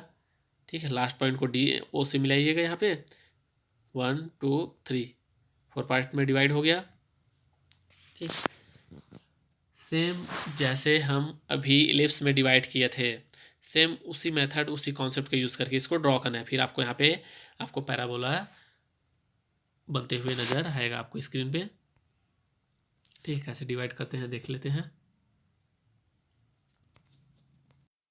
ठीक, यहाँ पे किया गया है वो इस ओ ए को 4 इक्वल पार्ट में डिवाइड करने के लिए यहाँ से एक एंगल से एक लाइन खींचे, इस एंगल से का यूज़ करके हम कुछ डिस्टेंस में 4 इक्वल पार्ट में पॉइंट लगाए, फिर उस पॉइंट को ऐसे ऐसे ओ ए को डिवाइड कर लें 4 इक्वल पार्ट में डिवाइड करने के लिए इसको इस प्रकार से डिवाइड करने के बाद ऐसे पॉइंट मार्क कर दिए, फिर उसको 4 इक्वल पार्ट में ये वाला ओ ए डिवाइड हो गया। ठीक, सेम ए से ऊपर वाला जो इसके साइड्स है उसको डिवाइड करने के लिए यहाँ पर से एक एंगल बनाया, फिर इस ए से और यहाँ तक के इस साइड्स को डिवाइड करने के लिए 4 इक्वल पार्ट में इसको भी ऐसे डिवाइड कर दिए। फिर इस कॉन्सेप्ट को हम जैसे इलिप्स में जो जिस कॉन्सेप्ट का यूज़ करके इन पॉइंटों को मैच किए थे, सेम उसी कॉन्सेप्ट का यूज़ करके क्या किए, इसको नेमिंग किए, इसको ठीक है, इसको 1 इसको नेमिंग किए 1 2 3। ठीक, सेम यहाँ पे जो साइड्स को डिवाइड किए हैं इसको 1 dash 2 dash 3 dash divide naming किए। अब क्या किए, जो 1 डैश 2 डैश 3 डैश है उसको सी से मिला दिए यहाँ पर। ठीक है, इस प्रकार मिला दिए। अब क्या किए, अब A1 और A2 से एक परपेंडिकुलर लाइन सीधा खींचे यहाँ पे। ठीक, फिर ये पॉइंट जहाँ पे एक दूसरे को कहाँ पे जहाँ पे कट करेगा वो आपका पैराबोला ड्रॉ करने के लिए आपको यहाँ पे 3 पॉइंट मिल जाएगा। इन 3 पॉइंटों का डिस्टेंस यहाँ पे जितना इस भाग में जितना होगा सेम इक्वल ही डिस्टेंस इस ओ सी वाले लाइन से सेम डिस्टेंस में ये लोग भी साइड होंगे, वैसे ही सेम डिस्टेंस ओ से मार करते हुए यहाँ पर इस लाइन से ऐसे, ठीक है, इन पॉइंटों से ऐसे लाइन खींचकर ओ पे रख कर वैसे ही वैसे यहाँ पे हम चाप काट लिए, तो वो पॉइंट मिल गया जिन पॉइंटों से होकर ये पैराबोला जाता है। ठीक है, ये हो गया इस टेक्निक्स का यूज़ करके आप इसी को बोलते हैं ओब्लॉन्ग मेथड या रेक्टेंगल मेथड या parallelogram method.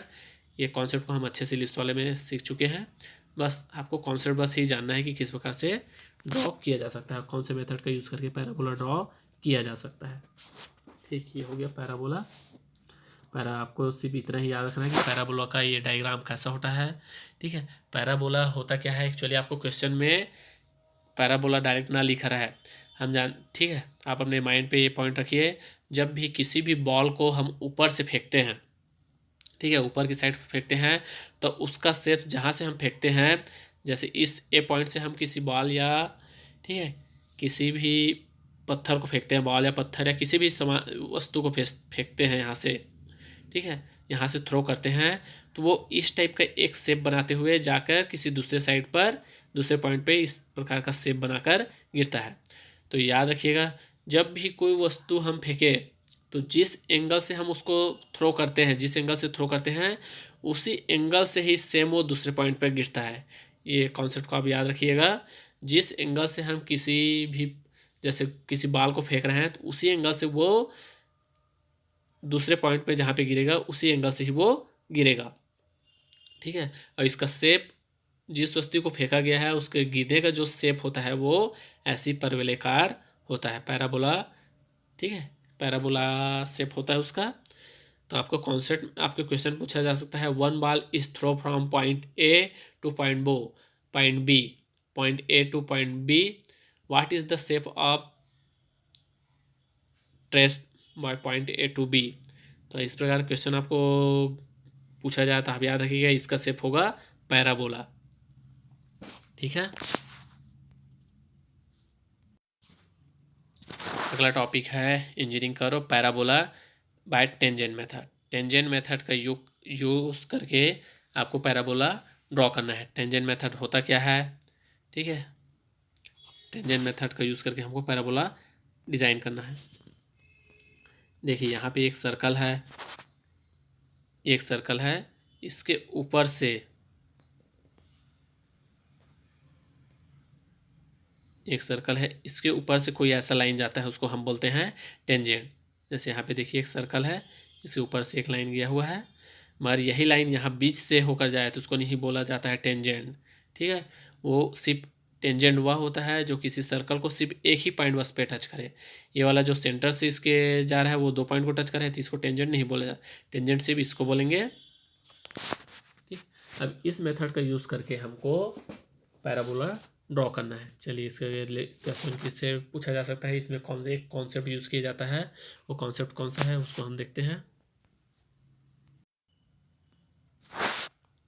Draw a parabola, question है parabola design by tangent method. Draw a parabola having is equal to having base is equal to 140 mm and the height is 80 mm by using tangent method। Tangent method का use करके आपको parabola draw करना है। इसका sides दिए हैं, base का side दिया है 140 mm और इसका हाइट दिया है 80 mm। याद रखिएगा जब टेंजेंट मेथड दिया हो तो जो हाइट दिया है उस हाइट को हमको डबल लेना है। इसका फार्मूला हो जाए 2 × h। यहाँ पे देखिए जो हाइट आपको क्वेश्चन में दिया हुआ है उससे डबल हाइट आपको लेकर इस क्वेश्चन को ड्रॉ करना रहता है टेंजेंट मेथड पे। तो 2h इक्वल 2 × हाइट 2h, तो h का जो वैल्यू दिया हुआ है 80 को रख दिए तो इसका एक्चुअल हाइट आ जाएगा 160 mm। 160 mm हाइट यूज़ करके हमको यह पैराबोला डिज़ाइन करना है। टेंजेंट मेथड में याद रखिएगा जो हाइट आपको दिया है उससे डबल हाइट आपको लेना है,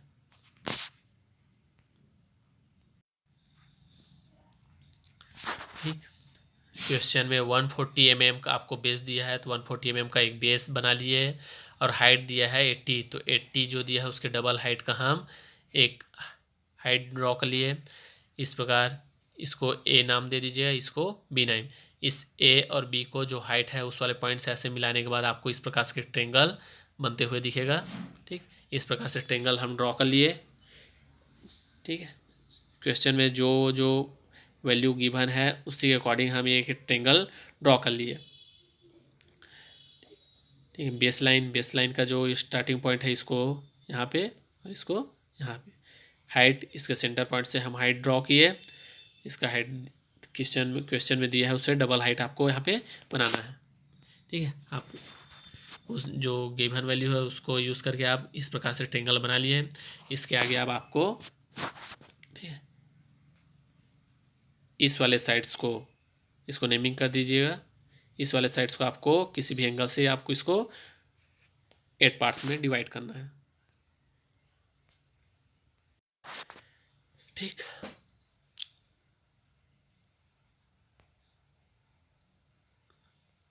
इस वाले पॉइंट को नाम दे दीजिए ए, इसको नाम दे दीजिए, ये वाला पॉइंट हो गया पॉइंट ए, ये हो गया पॉइंट बी, ऊपर को नाम दे दीजिए पॉइंट सी। अब क्या कीजिए, इस ए सी वाले साइड को, ठीक है, 8 इक्वल पार्ट में डिवाइड कर दीजिए। तो 8 इक्वल पार्ट में डिवाइड करने के लिए हम जानते हैं सी से कोई एंगल का किसी भी एंगल का एक लाइन खींच लीजिए, फिर इसको 8 पार्ट में 1 1 सेंटीमीटर का मार्क लीजिए, फिर इसका लास्ट पॉइंट है उसको ए से मिला दीजिए, फिर ऐसे करके इसको 8 पार्ट में इक्वल में डिवाइड कर दीजिए।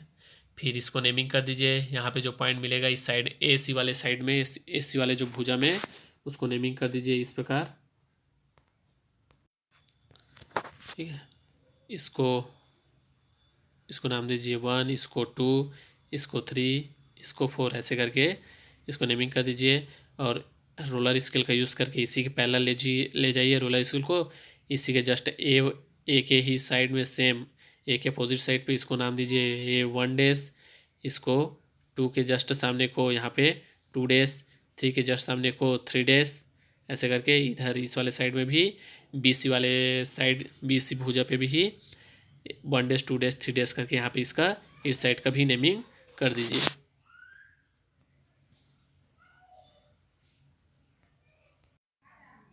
ठीक, कंप्लीट नेमिंग कर देने के बाद, ठीक है, नेमिंग कर देने के बाद आपको आपका डायग्राम इस प्रकार नज़र आने लगे आपके स्क्रीन पे, आपके ड्राइंग शीट पे। ठीक, ये हो गया।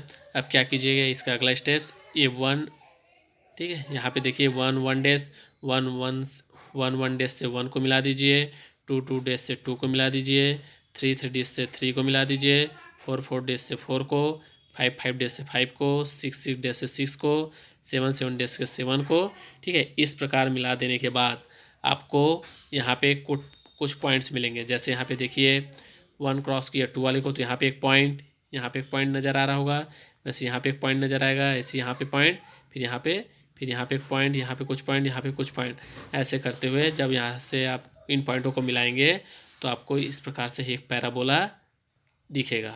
ठीक है, सामने आपके स्क्रीन पर भी दिखाई देगा, जैसे मैं ड्रॉ कर रहा हूँ यहाँ पे देखिए। ठीक,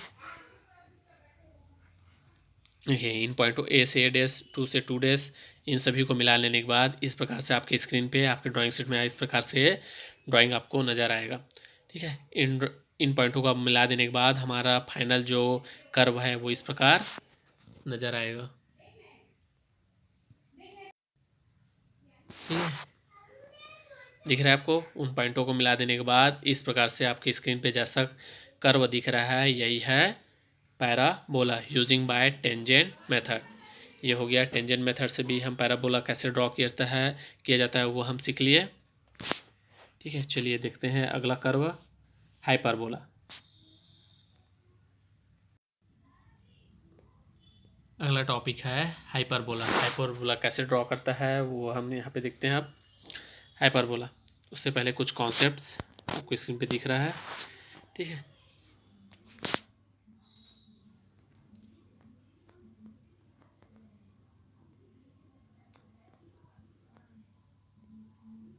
ठीक है, आपको स्क्रीन पे दिख रहा है एक डायग्राम। ठीक है, इस यहाँ पे देखिए इस वाले लाइन को बोलते हैं जनरेटर। ठीक है, ये दोनों जो लाइन है इसको बोलते हैं जनरेटर, और ये जो नीचे वाला लाइन है उसको बोलते हैं बेस। तो यहाँ पे ये इलिप्स, सर्कल, पैराबोला और हाइपरबोला कैसे ड्रॉ करते हैं इन जनरेटर और बेस का यूज़ करके, ध्यान से सुनिएगा। यहाँ पे जब कोई लाइन, ठीक है, कोई बाइसेक्ट लाइन इन दोनों जनरेटर को, ठीक है, इन दोनों जनरेटर को एकदम पैरेलल, बेस लाइन के पैरेलल जाते हुए कोई कट करे, ठीक है, तो इस वाले कंडीशन पे सर्कल ड्रॉ होता है। दो जनरेटर को एक बाइसेक्ट लाइन बेस लाइन के पैरेलल जाते हुए बाइसेक्ट करे तो वहाँ पे सर्कल ड्रॉ होता है। ठीक है, एलिप्स, ठीक है, एंगल, कोई किसी भी एक एंगल बनाते हुए, कोई भी एंगल बनाते हुए अगर एक बाइसेक्ट लाइन एक जनरेटर को इस एंगल से कट करे तो वहाँ पे एलिप्स ड्रॉ होता है। ठीक है, पैराबोलर के लिए याद रखिएगा, पैराबोलर जब कोई बाइसेक्ट लाइन एक जनरेटर लाइन के पैरेलल जनरेटर लाइन, एक जनरेटर लाइन, ठीक है, एक जनरेटिंग लाइन है यहाँ पे, इसके पैरेलल जाते हुए किसी दूसरे जनरेटिंग लाइन को बाइसेक्ट करे तब वहाँ पे पैराबोलर ड्रॉ होता है। एक कॉन्सेप्ट को याद रखिएगा, एक कॉन्सेप्ट पूछा जा चुका है, पूछा जा सकता है आपके एग्जाम के पॉइंट ऑफ व्यू से। फोर्थ है हाइपरबोला। हाइपरबोला कैसे ड्रॉ करते हैं, ठीक है, याद है, किसी भी एंगल बनाते हुए, कोई भी एंगल बनाते हुए एक बाइसेक्ट लाइन दो जनरेटर लाइन को बाइसेक्ट करे, ठीक है, कट करे, तो वहाँ पे हाइपरबोला बनता है। ठीक है, इस डायग्राम को अच्छे से देख लीजिए, जो मैं बोला हूँ उसको रिपीट करके अच्छे से सुन लीजिएगा, आपको कॉन्सेप्ट क्लियर हो जाएगा। एक बार और बोल देता हूँ, समझा देता हूँ। कोई एक बाइसेक्ट लाइन, ठीक है, कोई एक बाइसेक्ट लाइन बेस लाइन के पैरेलल जाते हुए दो जनरेटिंग लाइन को कट करे तो वहाँ पे सर्कल ड्रॉ होता है। ठीक है, ये हो गया सर्कल के लिए। दूसरा, एलिप्स के लिए कोई बाइसेक्ट लाइन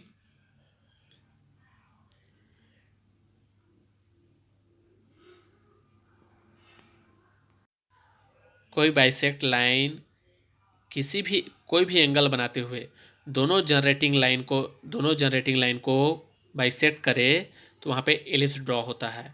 ठीक, पैराबोला को याद रखिएगा, कोई बाइसेक्ट लाइन एक जनरेटिंग लाइन के पैरेलल हो, इस जनरेटिंग लाइन के पैरेलल है ये बाइसेक्ट लाइन, ठीक है, एक जनरेटिंग लाइन के पैरेलल हो जाकर किसी दूसरे जनरेटिंग लाइन को बाइसेक्ट करे तो वहाँ पे पैराबोला ड्रॉ होता है।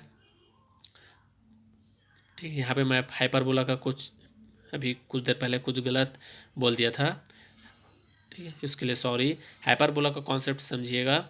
हाइपरबोला का कॉन्सेप्ट है, ये हाइपरबोला एक बाइसेक्ट लाइन, ठीक है, एक bisect line just perpendicular line के जस्ट पैरेलल होते हुए, ठीक है, किसी एक जनरेटिंग लाइन को कट करे तब वहाँ पे हाइपरबोला ड्रॉ होता है। ठीक है, चलिए देखते हैं अगला टॉपिक।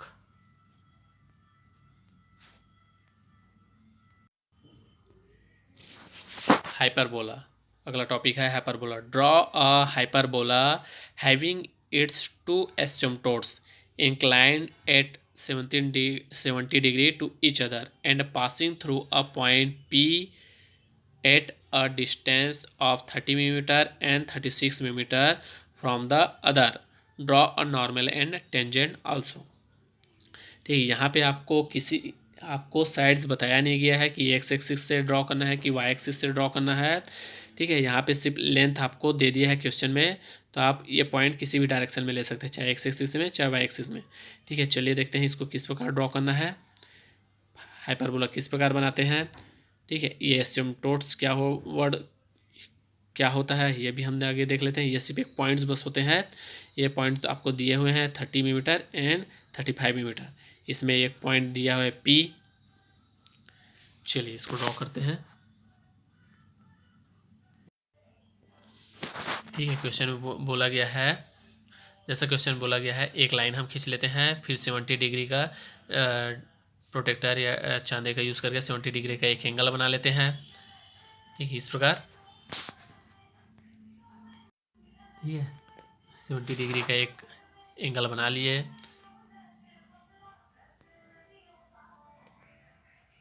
70 डिग्री का एक एंगल बना लिए यहाँ पे। देखिए, two asymptotes inclined to each other by 70 degree ऐसे बोला है, और डिस्टेंस किस एक्सिस से कितना है वो बताया नहीं है, तो हम अपने से एक्सिस, जब एक्स एक्सिस से वाई एक्सिस से कितना है वो आपको क्वेश्चन में गिवन नहीं है, बस 2 पॉइंट्स दे दिए हैं 30 डिग्री एंड 36 डिग्री, तो हम उसको किसी भी एक्सिस पे ले सकते हैं।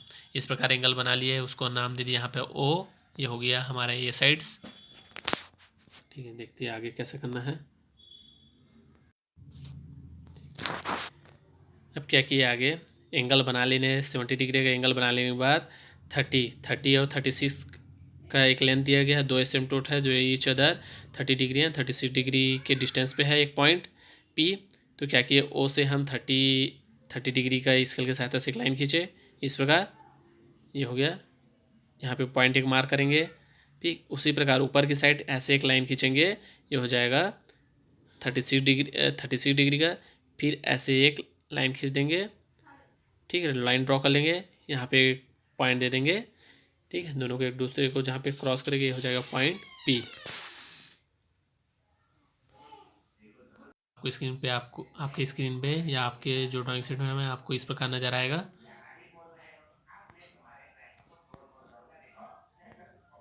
इस प्रकार दिखेगा। ये साइड ये हो जाएगा 30 डिग्री 30 सेंटीमीटर, और ये वाला डिस्टेंस यहाँ पर फिर इसी के पैरेलल आप रोलर इसके ले जाइएगा, यहाँ पे 36 डिग्री का ऐसे एक लाइन खींच दीजिएगा। को आपके ड्राइंग शीट में इस प्रकार 2 लाइन बनते हुए दिखेगा। अब इसमें क्या करना है, किसी भी लेंथ का यहाँ पे 3 पॉइंट यहाँ पे ले लीजिएगा, 1 2 3, और यहाँ पे भी 1 2 3। इस प्रकार आपको स्क्रीन पे दिखेगा। आपके किसी भी लेंथ का 3 पॉइंट यहाँ पे मार्क कर लीजिए, दिख रहा है यहाँ पे 5 पॉइंट, 1 2 3 4 5 ऐसे मार्क कर लिए। फिर आगे इन पॉइंटों को ओ से मिला दीजिए इस प्रकार।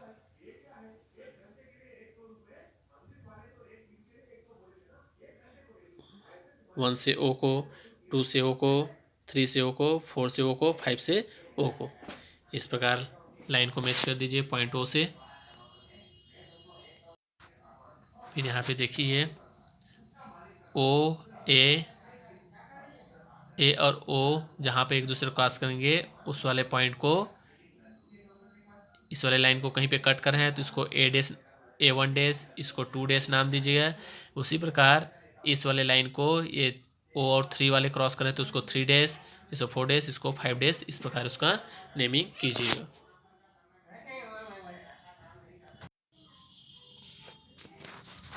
अब ये 1 डैश, यहाँ पे 1 डैश और 2 डैश जो नाम दिया है वहाँ से परपेंडिकुलर एक लाइन ऐसे खींचे, 2 डैश से परपेंडिकुलर लाइन ऐसे खींचे। अब इस लाइन को 1 वाला जो पॉइंट है उससे ऐसे क्रॉस करते हुए परपेंडिकुलर लाइन खींचिए तो वो दोनों एक दूसरे को यहाँ पे क्रॉस करेगा। 2 से भी इस आगे परपेंडिकुलर लाइन खींचे पैरेलल, इस एक्सिस के पैरेलल जाकर रोलर स्केल से, ठीक है, यहाँ पे परपेंडिकुलर लाइन खींचे। ठीक सेम काम 3 डैश पे जाकर एक परपेंडिकुलर लाइन इधर खींचे, 4 डैश पे जाकर परपेंडिकुलर लाइन यहाँ पे खींचे, 5 पे भी जाकर परपेंडिकुलर लाइन ऐसे खींचे। अब इन लाइनों को सेम इस लाइन रोलर स्केल को इस लाइन के पैरेलल लीजिएगा और खिसकाते हुए लाकर 3 पे आकर ऐसे एक परपेंडिकुलर लाइन खींच दीजिए, 4 पे भी ऐसे परपेंडिकुलर लाइन खींचिएगा, 5 पे भी ऐसे। तो देखिए यहाँ पे एक पॉइंट मिला, यहाँ पे एक पॉइंट मिला, सेम एक पॉइंट यहाँ पे मिलेगा, एक पॉइंट यहाँ पे मिलेगा, एक पॉइंट यहाँ पे मिलेगा। ठीक आपको स्क्रीन पे दिख रहा है 5 पॉइंट दिख रहे हैं यहाँ पे, .1 .2 .3 .4 .6 ये हमारे हाइपरबोला ड्रॉ करने के लिए पॉइंट मिल गया है। इन पॉइंटों से जाते हुए जो कर्व होगा वो हाइपरबोला का कर्व होगा। चलिए देखते हैं सामने स्क्रीन पे हाइपरबोला का कर्व आपको इस प्रकार नज़र आएगा। ठीक इन पॉइंटों को मिलाने पर आपके स्क्रीन पे दिख रहा है इस प्रकार से आपका हाइपरबोला बनेगा। ठीक ये हो गया आपका हाइपरबोला कर्व बनाने का टेक्निक। ठीक है इस वीडियो में हम सीख ले हाइपरबोला तक सीख लिए। इसके अगले आने वाले वीडियो में हम साइक्लॉइडल कर्व के बारे में जानेंगे। साइक्लॉइडल कर्व आपके एग्जाम के पॉइंट ऑफ व्यू से बहुत इंपॉर्टेंट है। उस टॉपिकों से आपसे 2 से 3 क्वेश्चन पिछले बार पूछा गया था और होने के लिए बहुत सिंपल है। यह वीडियो शुरू से अंत तक जरूर देखिए और अपने दोस्तों के साथ भी इस वीडियो को अधिक से अधिक शेयर कीजिए। इस वीडियो से रिलेटेड जो कॉन्सेप्ट बताया गया है उससे रिलेटेड लगभग 1000 क्वेश्चन हमारे टेलीग्राम ग्रुप में शेयर कर दिया गया है। उस टेलीग्राम ग्रुप को आपको ज्वाइन कैसे करना है उसके लिंक नीचे डिस्क्रिप्शन बॉक्स में दिया गया है। ठीक है वहाँ से जाकर आप हमारे पेड ग्रुप से कैसे जुड़ेंगे वो उसका डिटेल हमारे इस टेलीग्राम ग्रुप पे दिया गया है। यदि आप टेलीग्राम ग्रुप में जुड़ना चाह रहे हैं तो उसकी डिटेल हमारे इस टेलीग्राम ग्रुप पे मिल जाएगा। आपको हमारे इस टेलीग्राम ग्रुप में ही पेड ग्रुप में ही आपको आपके सभी 4 विषयों से आपके जो 4 सब्जेक्ट है applied mathematics, applied chemistry, applied physics, ठीक है इंजीनियरिंग ड्राइंग, इन सभी को 1000 1000 से 2-2000 क्वेश्चन आपको PDF ऑब्जेक्टिव क्वेश्चन अवेलेबल कराया जाएगा, जो आपके एग्ज़ाम के पॉइंट ऑफ व्यू से बहुत इंपॉर्टेंट है। यदि आप वह PDF पाना चाहते हैं तो जल्द से जल्द हमारे पेड ग्रुप से ज़रूर जुड़िए, जिससे उन क्वेश्चनों को प्रैक्टिस करके आप अपने आगामी एग्ज़ाम की तैयारी अच्छे से कर सकते हैं। आप थ्योरी जितना भी पढ़ लें, जब तक आप अपने ऑब्जेक्टिव क्वेश्चन की प्रैक्टिस नहीं करते हैं तब तक आपका तैयारी अच्छे से नहीं माना जाता। तो वो ऑब्जेक्टिव क्वेश्चन आपको हमारे पेड ग्रुप में मिलेगा, प्राप्त होगा, ठीक है, जिसके डिटेल नीचे डिस्क्रिप्शन बॉक्स में दिया गया है।